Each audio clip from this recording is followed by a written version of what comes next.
Good morning, all. Welcome, Saturday Mornings Outdoors. My name is Paul K, and we're going to do a little special issue this week.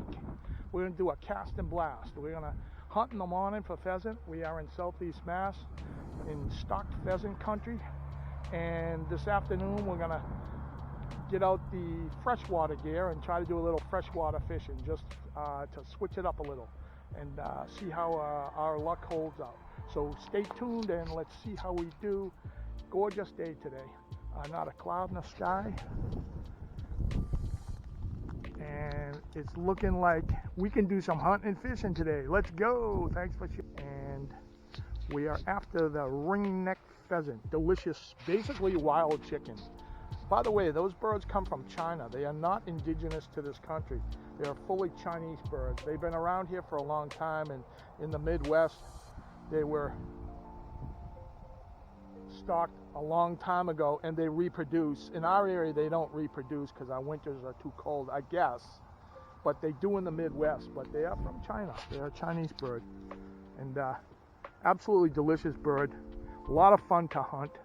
Honestly, on a scale of bagability, they're big birds, so they're a big target. So they're challenging to hit, but not as challenging as other upland birds. But anyway, that's what our quest is today, and we are hunting ringneck pheasant in Southeast Mass.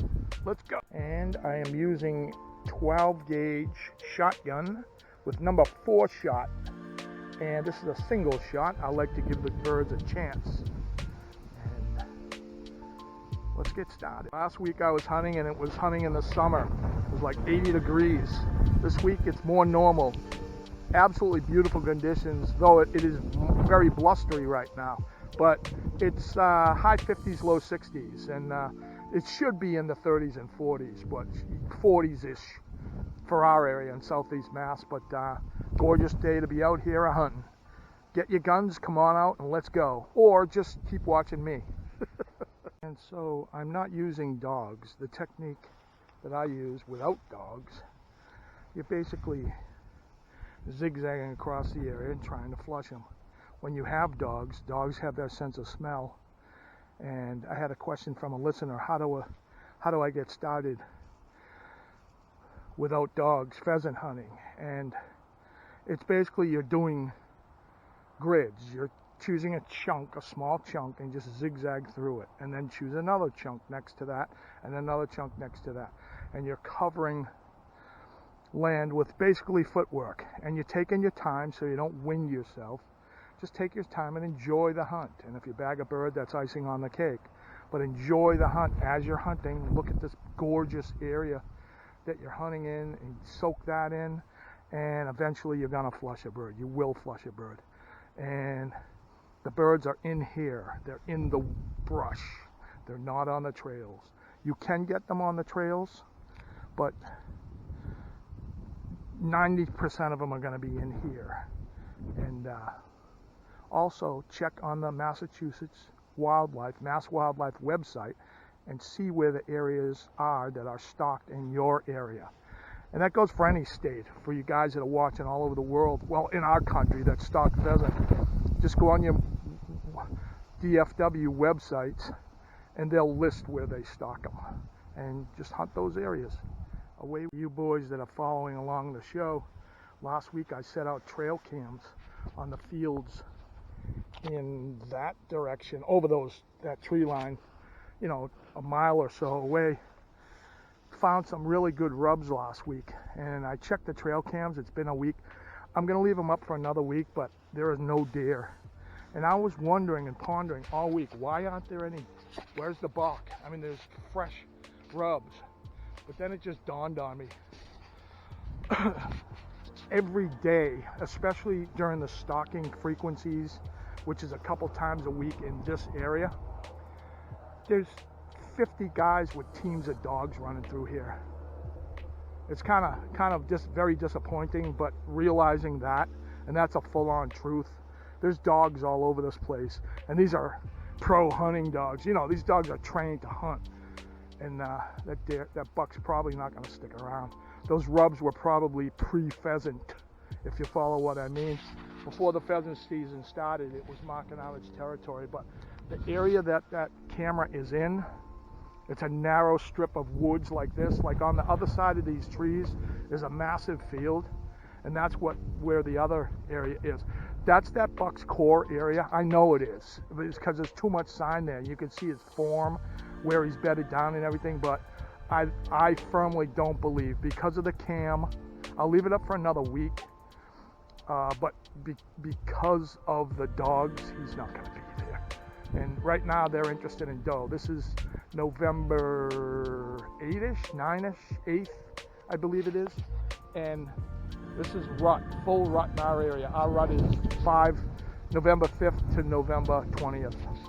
And chances are there's not a buck in there because of the dogs. That's the bottom. And another thing right now, I think it's November 7th, November 8th, something like that.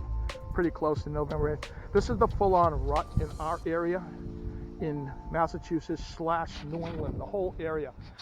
And science and the biologists have pinned it down, and I love, this is awesome what they've boiled it down to, the theory.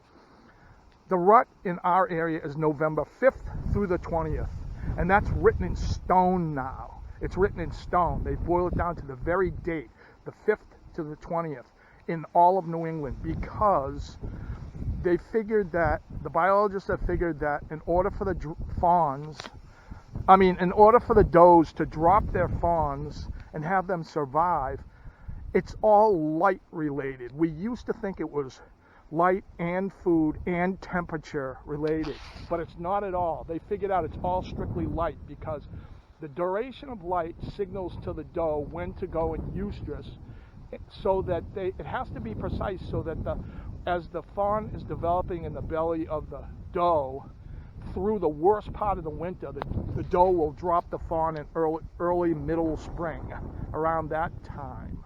So that makes total sense, so that the fawn doesn't have to go through the winter and have like very, very low probability of surviving. So it's light related. Isn't that interesting? It's all light related. When the shortness of the days start to grow shorter here, and they've narrowed it down November 5th to the November 20th. Mark that on your calendar every year.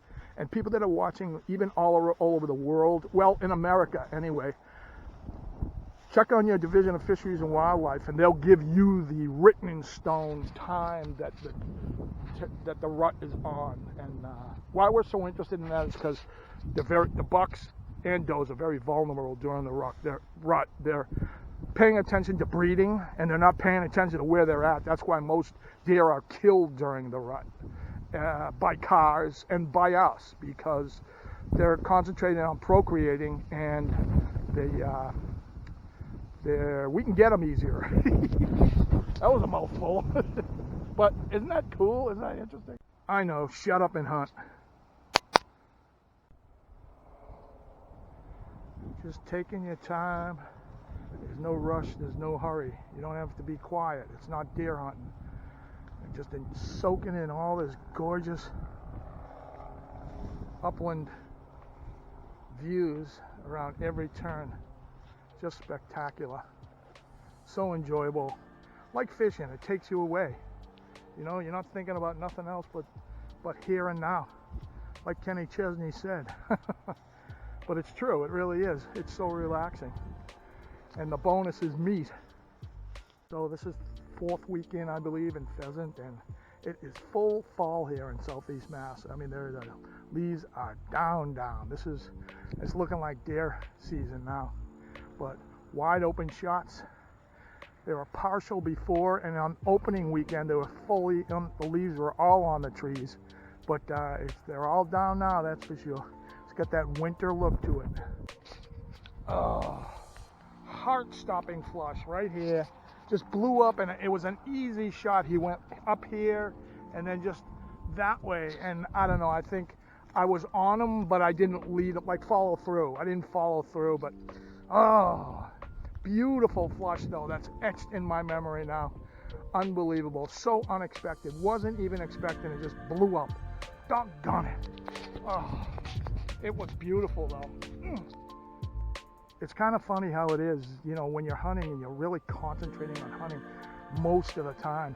And it doesn't happen all the time, but probably 80% of the time, they don't flush.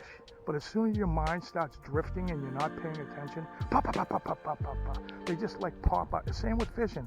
You're watching the line and praying that you'll get a bite for hours. And then as soon as you get up to take a leak, you're not even thinking about it. Zzz, that's when you get the hits, you know? It's funny how human nature is. It's kind of like you know when you're going to get it. But I don't know. I don't know. But I know everyone else gets that hunts and fishes a lot. It's like when you're not thinking about it, that's when it happens. When you're totally, your mind is not paying attention to what you're doing. It's funny how it doesn't happen every time. Oh, there's a bird of prey right there. That looks like a falcon. I don't know if you can see that or not, but they are here, which means pheasants are here. See them moving along there? I hope you can see that. That is a falcon. But yeah, interesting how that works, you know. And it happens enough. And I've spoken to other hunter and fishermen. Absolutely, it's true. It's kind of funny. I guess that differentiates between hunting and fishing and getting and killing. You know, it's unpredictable. it makes it fun, I'll tell you that, and interesting. You ain't been hunting hard till you get that, and you get that. But that's part of it. That's where you got to be. They're in there. You got to be the gentleman or the young guy that was asking me any tips for hunting. They're in there. They're not out here. Very rarely. You'll get them out here if you do enough hunting on the trails, but they're in there. You got to push.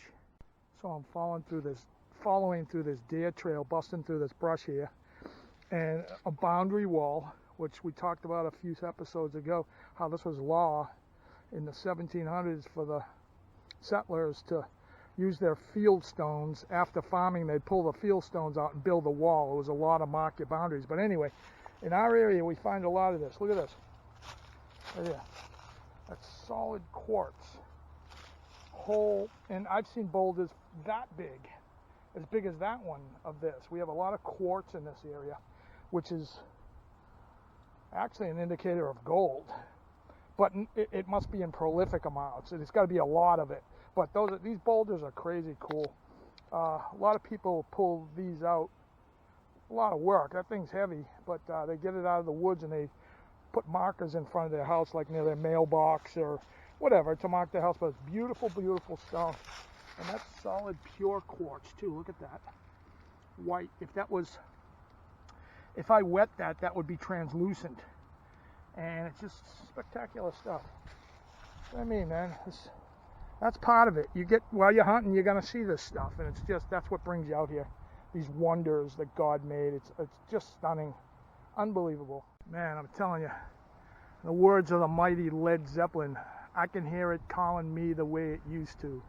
I can hear it calling me back home, and it's really, the pull is amazing, unbelievable. The spirit of the hunt. All right, so we're out for a few hours. I got a magnificent flush, but I failed to connect. So, but that will be etched in my brain. When they're taking off and they're cackling and that tail's just trailing them like a rocket trail through the sky. It's just a stunning sight to see, and totally satisfied. And the next time you see me, will be on the cast pot. We're gonna try some pan fishing, just for something different. All right, voila, we are on part 2. Why? Because it's a gorgeous autumn day. It's in the 60s, and I can't get enough. So we're at the local fishing hole, and we're gonna give it a swing. The wind's whipping, so I gotta find a lee side somewhere and give it a go. Sun's going down, so we'll try to catch the magic hour and catch us some fish. All right, so we're heading to a little hole on the side of this lake, and you may remember these trails if you're a fan from the How to Use a Compass series from last year. If you want to use a compass or learn how to use a compass so you never get lost in the woods, you want to check that video out. Really good, useful information. So I am using a pen spinning reel and an ugly stick, 4-pound test, and a Rapala floater, and we'll see how I can make out with this.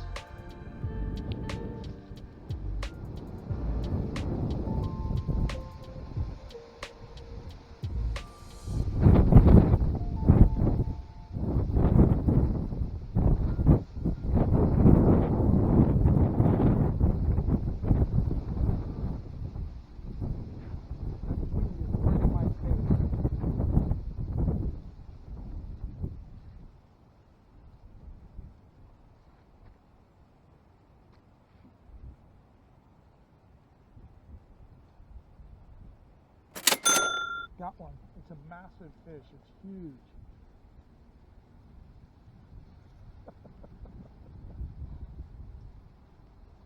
A little largy. Oh, at least I broke the ice. A cute little thing. Man, I can put him in my fish bowl. I don't want to hurt you, bud. Thanks for cooperating and playing. I love you for it. You're a little guy. Tiny little thing. Too cool. Now go back and tell your great grandpa what I did. What a beautiful looking fish, ain't it?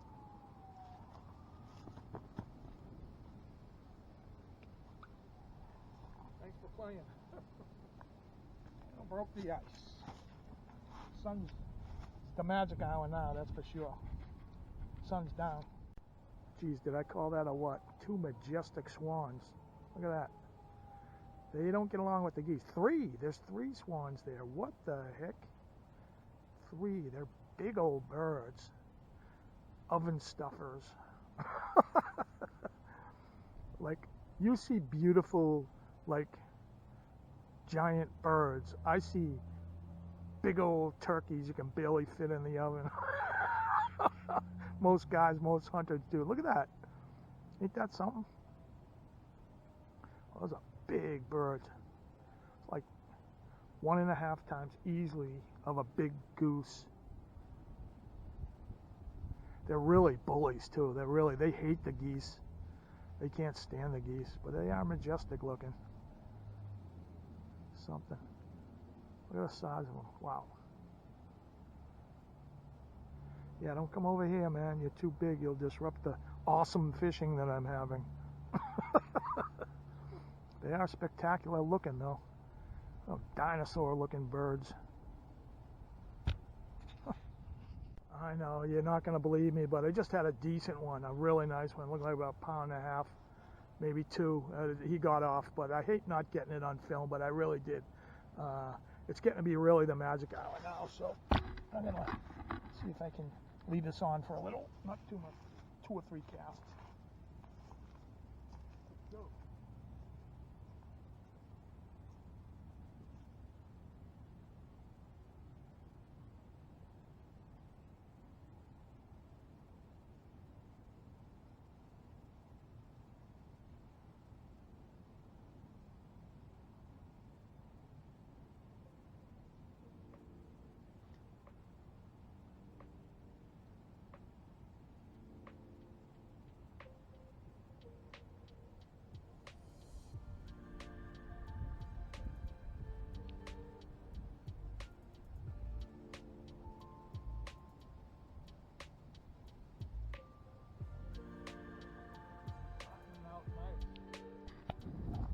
And here comes 5,000 geese all landed over in there. Told you, there'll be tons more too coming in. There's got to be 25 of them there. Yep. Well, it's really, the sun's gone down now. It's getting kind of dark, and all the geese and the ducks are settling in for the night and heading home, and I think that's what I'll do. But from the moment I got up today to the moment I'm going home now to bed, I hunted and fished, and man, it was fun. Got a shot at a pheasant and caught a largemouth bass, though it be tiny, and hooked a nice one, but he got off. It wasn't to be, but I had a lot of fun today. I hope you guys had a little fun watching me do this, and hit the like and subscribe button. You can't get large amounts of birds and fish every time, but you can get a lot of memories, that's for sure. So my name is Paul K. This has been Saturday Mornings Outdoors, and I hope you had a little fun. If you can't get out here, just come on along with me every week. And thanks so much for watching, guys. If anything significant happens, I'll take a few more casts. It's just getting too dark to photograph, that's all. I'll let you know. Wow. Thank you, Father, for this day. Gorgeous.